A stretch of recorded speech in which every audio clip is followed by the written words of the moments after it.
Welcome to part 3 of my Anakin Skywalker Character Analysis. If you haven't seen part 1 or 2 yet, then I highly encourage you to do so. I'll throw up the title card and place a link in the description to it.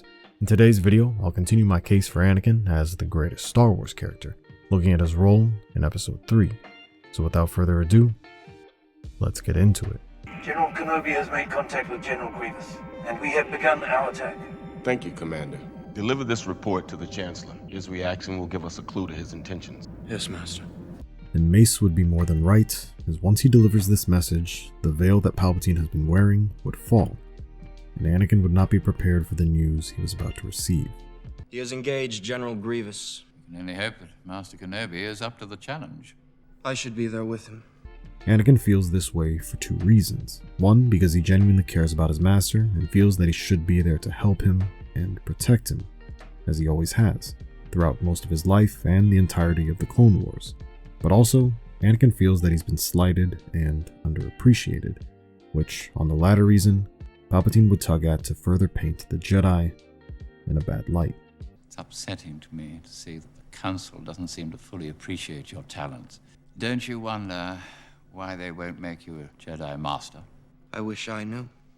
Palpatine plays into Anakin's frustrations, making it seem like the Council is almost jealous of him, and that Anakin should be suspicious of them. Anakin's frustrations even solidifies that he's just become annoyed with the whole ordeal, and is on the verge of questioning the side that he's on, and possibly shifting to something else. More and more, I get the feeling that I'm being excluded from the Council. I know there are things about the Force that they're not telling me. Anakin's suspicions have him paranoid, to the point that he believes that the Council are withdrawing information from him, when ironically, it's Palpatine that has been doing that, not telling him that he's a Sith until moments later. His fears have drawn him to this conclusion, and Palpatine capitalizes on it. Anakin has gotten to the point that he will see what he wants to because of his negative experiences, fabricating the idea that the Jedi have been intentionally holding him back for some greater purpose. Meanwhile, he's too blind to see the reality of the true evil that the man he considers a father figure plans on doing. They don't trust you, Anakin. They see your future. They know your power will be too strong to control. Palpatine puts it plainly here to warp Anakin's perspective and make him believe that the Jedi don't have his best interest at heart.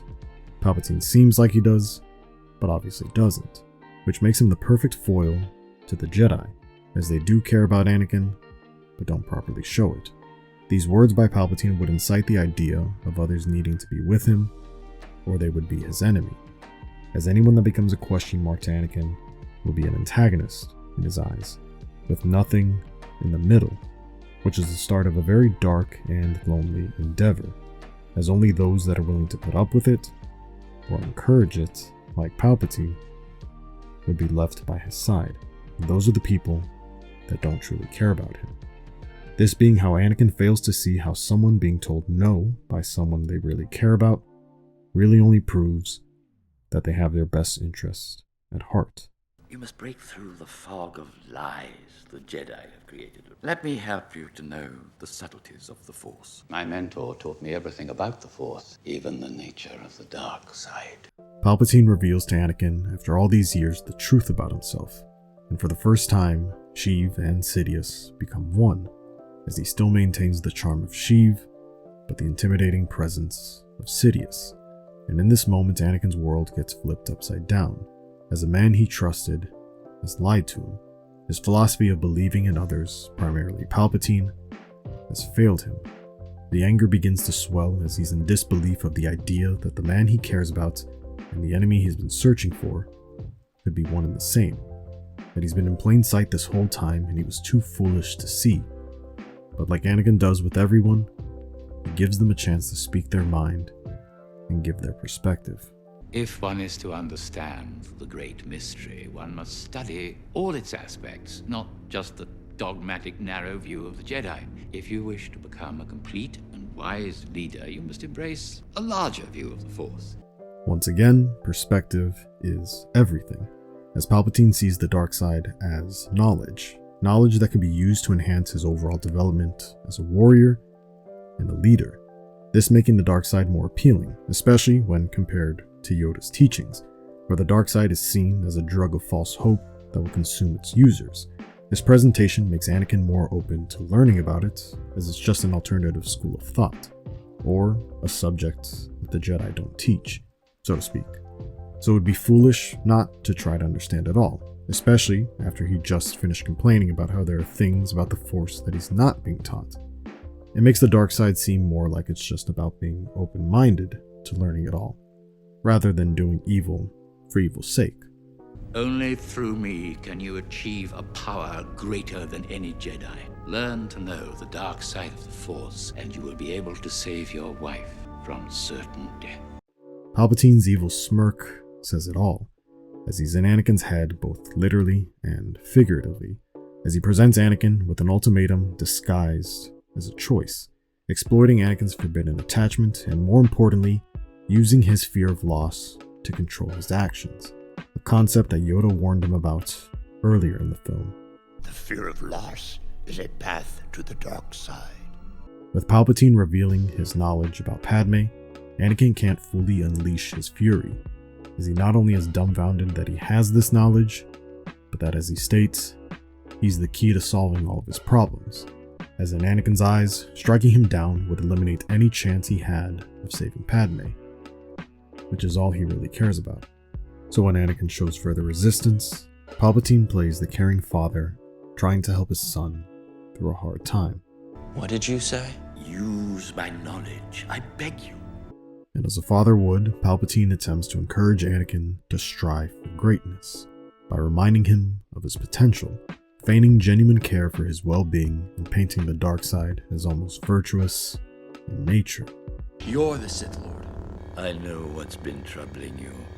Anakin decides for a moment that he can take matters into his own hands, igniting his blade as a means to threaten and potentially arrest the Chancellor himself, or worse.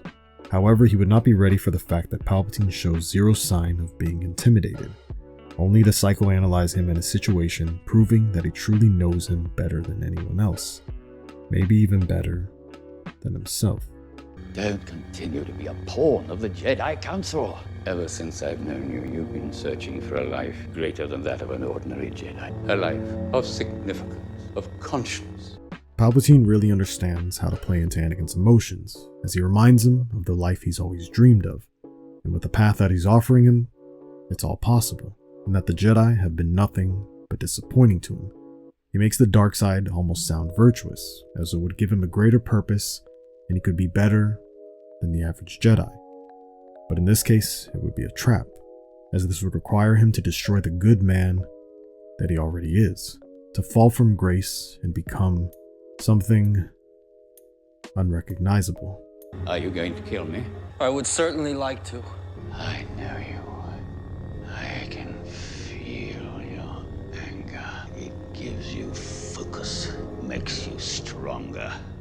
Palpatine almost does this as a means of reverse psychology, as he knows that when he points out that Anakin is showing characteristics of a Sith, he will hesitate. But he's also saying this in a literal sense. As Anakin swells with rage, Palpatine is loving every second of it. His plan is coming to fruition, and Anakin is falling for it. The anger he senses in him is like no other, something that would be worthy of his training. Anakin realizes this and chooses not to act on impulse, as he understands that it would be something that he could never come back from, as murder is one thing, as he's done it before, but essentially patricide would bring it to a whole new level. He passes his first test of not giving in to temptation, but he would be put to the test again, and only then, where the conflict is at its highest and the stakes are raised even further, would his true character show. I'm going to turn you over to the Jedi Council. But you're not sure of their intentions, are you? I will quickly discover the truth of all this. You have great wisdom, Anakin. Know the power of the dark side. Power save Padme. Anakin defaults to what he's been told to do is the right thing, but he's still conflicted, as from his point of view, saving his wife is also the right thing to do. Palpatine sees this conflict and reminds him not to trust the Jedi, and that only he will make the wise choice and save his wife. Ironically, he leads Anakin to a conclusion that will result in doing what Palpatine wants, without ever reprimanding him and making him feel inferior. Palpatine instead builds him up and trusts him to make the right choice, whereas those like Mace show Anakin minimal trust. Anakin heads over to Mace to report his recent discoveries, and it's through this conversation that the way he's treated highlights the clear juxtaposition of what he experiences on a daily basis between the Council and Palpatine. Perception is everything, and even when they're on opposite sides, Palpatine still treats him with respect, whereas Mace proves that he only trusts Anakin as far as he can throw him. We're on our way to make sure the Chancellor returns emergency power back to the Senate. He won't give up his power. I've just learned a terrible truth. I think Chancellor Palpatine is a Sith Lord. A Sith Lord? Anakin does the right thing to share the truth with the highest ranking member of the Council still on world in Mace. He's of course treated with questioning, partially because it's a dangerous accusation to make, but no doubt there's a bit of Mace that just doesn't trust Anakin 100%. Yes, the one we've been looking for. How do you know this? He knows the ways of the Force. He's been trained to use the dark side. Are you sure? Absolutely. And our worst fears have been realized. He's surprised when Anakin tells him the truth about Palpatine, but Mace is stoic and immediately understands the gravity of the situation. We must move quickly if the Jedi Order is to survive. Master, the Chancellor is very powerful. You'll need my help if you're going to arrest him. For your own good, stay out of this affair. I sense a great deal of confusion in you, young Skywalker. There is much fear that clouds your judgment. Anakin believes that he should be rewarded for doing the right thing, but instead, he gets slapped in the face again. While Mace is right that he has a great deal of conflict in him, Anakin is sure that going is the right thing to do, so it would be in everyone's benefit that he was allowed to go. Not only is it the one thing he's sure of, but it would warrant and validate a needed trust in Mace and the Council to be standing alongside them to arrest one of the most powerful and evil beings in the galaxy. Simply allowing Anakin to go with him would ease him of some of the fear that's been building up inside of him. I must go, Master. No. If what you've told me is true, you will have gained my trust. But for now, remain here. Wait in the Council chambers until we return. Yes, Master. Anakin is left to reluctantly stay and do one of the things he hates the most. Nothing. To stand idly by and allow fate to take its course. This is something he's incapable of, as again, he's a man of action. He always believes that he has control of his destiny and will stop at nothing to try to take control of it if he can. Overall, this scene shows how Mace's unwillingness to trust Anakin is what causes him to help Palpatine in the end. Had he essentially rewarded Anakin for informing him by asking him to join them in arresting Palpatine, together they could have taken him down. Instead, it ends up being his downfall. This then leads into a defining scene with Anakin and Padme as they gaze upon each other across the city. No words are spoken between the two lovers, but the scene represents their story so well. The sun is setting on the city, a representation of the last bit of light that's fading from Anakin, only to be consumed by the night or the darkness within himself. Also to note, the time of day being sunset represents the end of their relationship as we know it, fading from light to something much darker. With Padme at home and Anakin in the council chambers, they look at each other from across the city, highlighting how far their ideals have come from each other. Where they were once on the same page about the Republic, they now don't see eye to eye due to the conflict of war. Padme's at home, showing that she prioritizes the family, as Anakin is in the council room, prioritizing what actions he can take to control his destiny, not learning that being by the side of your family is what's important. As Padme is taking action with what she can control, and Anakin with what he truly can't. When she looks down, she's coming to the realization that he's become a changed man for the worse, but she still has hope that he's still the man she fell in love with. He looks down, realizing what he's done and what he must do to fix his mistakes. You do know, don't you? If the Jedi destroy me, any chance of saving her will be lost. Anakin is left truly conflicted, hearing the voice of Palpatine. And Palpatine is banking on the fact that his love for Padme, and more importantly, his fear of losing her, will consume him and control his actions as the dark side does. This is why Palpatine is the embodiment of evil, as he forces you to his will through emotion. Anakin so far followed Mace's orders and is left all the more alone for it. Everyone he could turn to for answers is gone, with Yoda and Obi-Wan off fighting a war, and now Mace is off to the Chancellor's office. And even now, Palpatine's life hangs in the balance, as he seems to be the best chance he has of saving his wife. The conflict that remains is no longer about a war on a galactic level, but the personal struggle in Anakin to do what is right in a grey world, the challenge of the human heart in conflict with itself, as every answer he has to save Padme draws him closer to the dark side, only spiraling him into further turmoil, as all he can think of is that his actions may have just killed the love of his life, bringing him to tears as the gravity of what will happen on that fateful night will change everything. Anakin tries to find peace, but is only met with the ideas of pain, suffering, and death. Shortly after, Anakin makes his choice and rides to meet his destiny in the hopes that he can save his wife, his quasi-father, and the rest of the galaxy from peril. You are under arrest, my lord. Anakin, I told you it would come to this. I was right. The Jedi are taking over!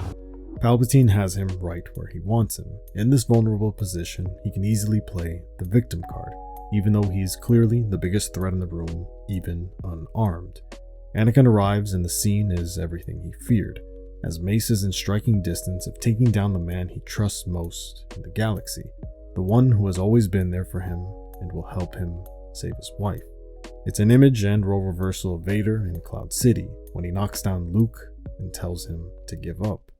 Now, the roles are reversed, and without any context, Mace comes across as the clear villain and aggressor, with his weapon ignited at a defenseless old man.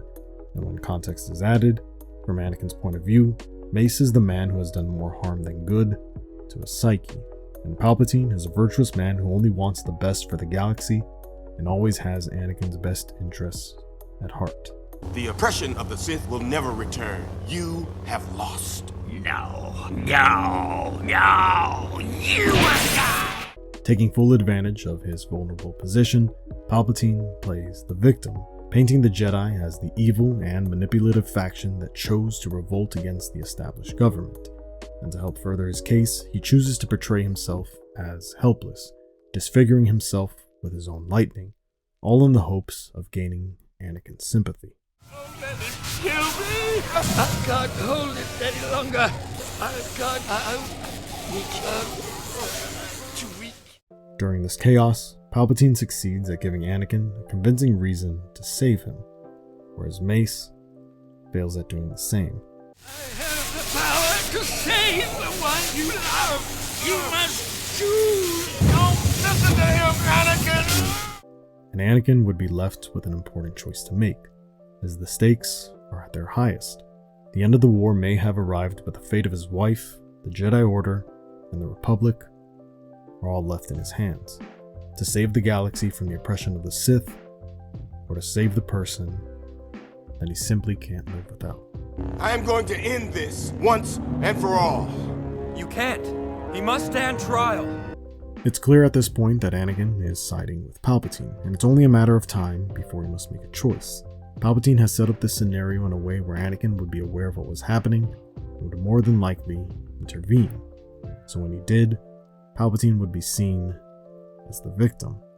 Anakin has always tried to abide by the Jedi Code to the best of his ability, but he definitely bends and outright breaks the rules at his own convenience.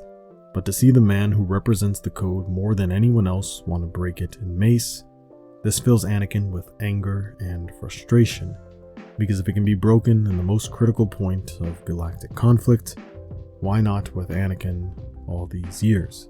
It can definitely rub him the wrong way, as it feels like the goalpost is constantly shifting, and that he's being treated unfairly. He has control of the Senate and the courts. He's too dangerous to be left alive. I'm too weak. Don't kill me, please. It's not the Jedi way. He must live. This is ironic, as it brings what Anakin said at the beginning of the film full circle, as he once said that Dooku should have been put under trial himself. The importance here is Palpatine's ability to connect with Anakin on a personal level. This is why he can persuade Anakin to take his side, because he understands what Anakin's desires are. Unlike the Council, it's through this connection that trust is built, almost to a fault, which is why when Anakin is presented with the same scenario again, Anakin chooses to trust Palpatine, even if Mace provides him with the same rationale. He was too dangerous to be kept alive. Yes, but he was an unarmed prisoner. I shouldn't have done that. It's not the Jedi way. He has control of the Senate and the courts. He's too dangerous to be left alive. I'm too weak. Oh, don't kill me, please. It's not the Jedi way. He must live. Of course, this is also Anakin giving Mace one final chance to prove that everything that he preached about the Jedi way wasn't just nonsense, that it actually means something, that he believes in, that he would stand by his words even in the darkest hour. Because Palpatine has planted the idea that the Jedi are planning to take control of the Senate and overthrow the Chancellor. Anakin must confirm that Mace will follow the code, as he's its most avid follower. So when he goes against this, Anakin has to believe that the Jedi have lost their way and truly are evil. It's ironic that he says he's too dangerous, as that's exactly what Anakin felt like Mace and the Jedi Order were treating him like since the beginning, as their fear of Anakin drove him away from them. And Anakin probably can't help but think that they would have done the same thing if he ever got too powerful, even if he is their chosen one. Not only does Palpatine manage to manipulate Anakin here, but Mace as well, as he uses him as the representative of what the Jedi have become, pushing him to break the rules, even if it could be seen as the right thing to do for the greater good. Please don't. I need him. Even when he says this, Mace doesn't give Anakin the time of day, which is representative of how the Jedi have treated Anakin. It makes sense that Anakin must choose between Jedi or Sith with these two people, as they represent their factions in this era of the Republic. Whereas if Qui-Gon was still around, someone who represents the ideals of a Jedi, then things may have been different. And of course, Anakin chooses the man that he trusts and needs in Palpatine. Even though he was manipulating him, it shows the importance of showing compassion and care for others. Mace did care for Anakin, but he rarely showed it. He had his best intentions for him, but because he never took that extra step, it cost him. And for Palpatine, he's overjoyed with Anakin's choice, as he can now drop the facade of weakness and remind everyone that not only is he the strongest being in the room, but the entire galaxy.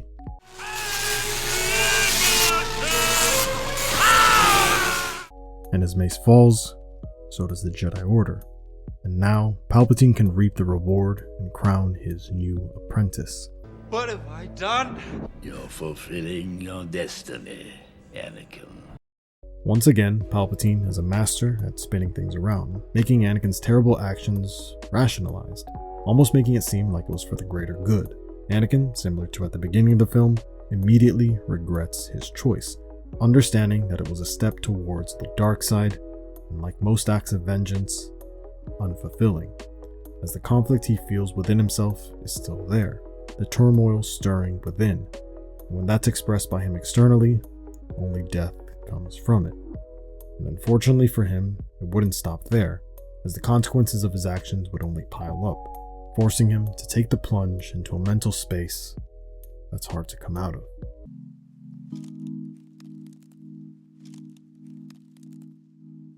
Hey everyone, thanks for watching. I had a ton of fun making this video, so if you enjoyed it too, then I highly suggest liking the video. And if you want to see more like it, then definitely hit subscribe. And if you want to be notified when part 4 comes out, then hit the bell for notifications. Or consider checking out my Patreon, where I'll be uploading videos there significantly sooner than on YouTube. So part 4 should be available there as I speak. And the same will apply to the next parts when they come out. And on that note, I want to give a shout out to my patrons. Your support means everything to me. And finally, let me know in the comments which Star Wars character has gone through the greatest fall from grace and why. And who knows, they might be in the next one. Until next time, I will bring peace, freedom, justice, and security to my new empire.